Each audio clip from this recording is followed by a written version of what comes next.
Sveiki visi, su jumis esporto topas, mano vardas Eimantas ir štai dar vienas esporto savaitės epizodas.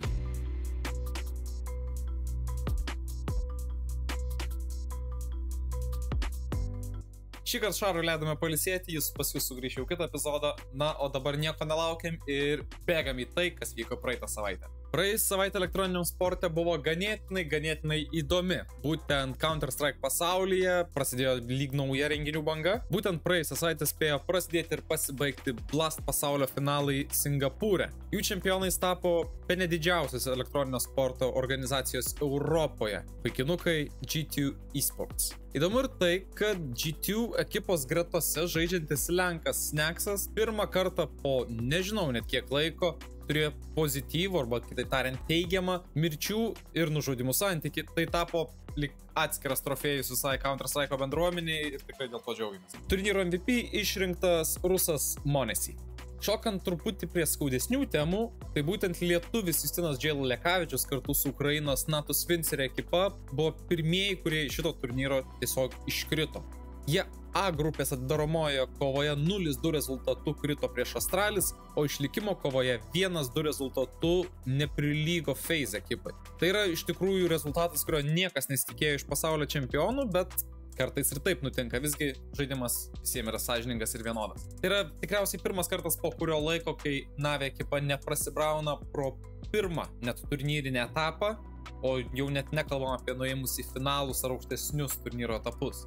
Tiesa, internete pasirodė ir spekulacijų, kad tai galėtų būti protingas trenerio sprendimas, būtent dėl to, kad lapkričio 17 prasideda pasaulio čempionatas Šanchajuje, kur būtent Na'Vi ir gins čempionų titulą, kurį iškovojo Kopenhagoje. Na, pamatysime jau visai netrukus, būtent lapkričio 17, kada prasidės Šanchajaus pasaulio čempionatas. Kitas įdomumas, būtent G2 Esports galva patvirtino, kad nieko tuoj nebematysim G2 Esports sudėtyje. Kilo kalbos, kad šis turėtų iškeliauti į Saudo Arabijos Falcons ekipą, o dabar G2 vadovas Dešilotas būtent užsiminė, kad jeigu šie būtų norėję išlaikyti Niką savo sudėtyje, jie jau tai seniai būtų padarę. Bosnis G2 ekipai atstovavo net 4 metus. Žengiant į žemesnį lygį, lietuvio Lyn atstovaujama Kyoto ekipa Telecom Esports Championship 3 sezone 2-1 rezultatu nugalėjo Devils One 5-tuką ir jau antradienį lapkričio 5 dieną stoja į kovą su Kosovo Kubiks ekipa, kur būtent kovos dėl vietos LAN finaluose, kurie vyks Vengrijos širdyje Budapešte. Grįžtant į Lietuvą,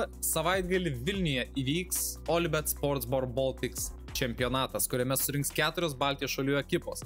Na, dėja šį kartą turėsim tik vieną lietuvių penketuką. Dvigubą poziciją užsiema estai. Nors čia turėjo dalyvauti visai kitokia Latvijos ekipa, kadangi dėl negalėjimo atvykti į Vilnių, jos vietą užėmė eSports Club Banga iš Latvijos. Taip pat lietuviai pakeitė savo pavadinimą į dar geriau žinomą iš tikrųjų, tai yra Granny Knockers. Ir jau šeštadienį nusimato tikrai smagi Counter-Strike fiesta. Ar lietuviams pavyks antrą kartą iškovoti čempionų titulą? Na, pažiūrėsime šį šeštadienį. Sekite naujienos esportstop.lt bei mūsų socialinės tinkluose.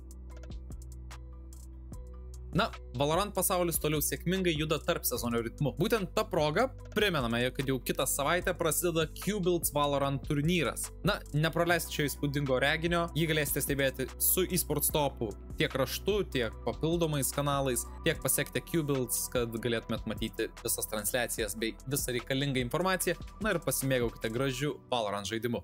O dabar rimtesnės naujienos, būtent Team Vitality ekipa atsisveikino savo kapitonu lietuviu Jokūbu Senderlabučiu, kuris organizacijoje praleido beveik 4 metus. Tiesa, šis atsisveikinimas yra kiek kitoks, kadangi Sender ir toliau priklausys Team Vitality ekipai, tačiau, pasak vieno žaidėjo, Saifo, jis dabar daro pertrauką nuo profesionalaus žaidimų. Kada jis sugrįž, ar sugrįž į tą pačią ekipą, ar keliaus kažkur kitur, na, šiai akimirkai nėra žinoma. Šiuo metu kaip tik vyksta labai daug Valorant profesionalaus pasaulio žaidėjų judėjimų, tad jeigu jums šitas dalykas yra įdomus ir jūs norėtumėt bendro sąrašo ar papildomo segmento mūsų esporto savaitės epizoduose, leiskite mums žinoti komentaruose ar bet kurioje kitoje socialinėje medijoje ir tikrai mes viską pasirūpinsim būtent prieš sezono startą, kad sezonas prasidėtų jums kuo paprasčiau.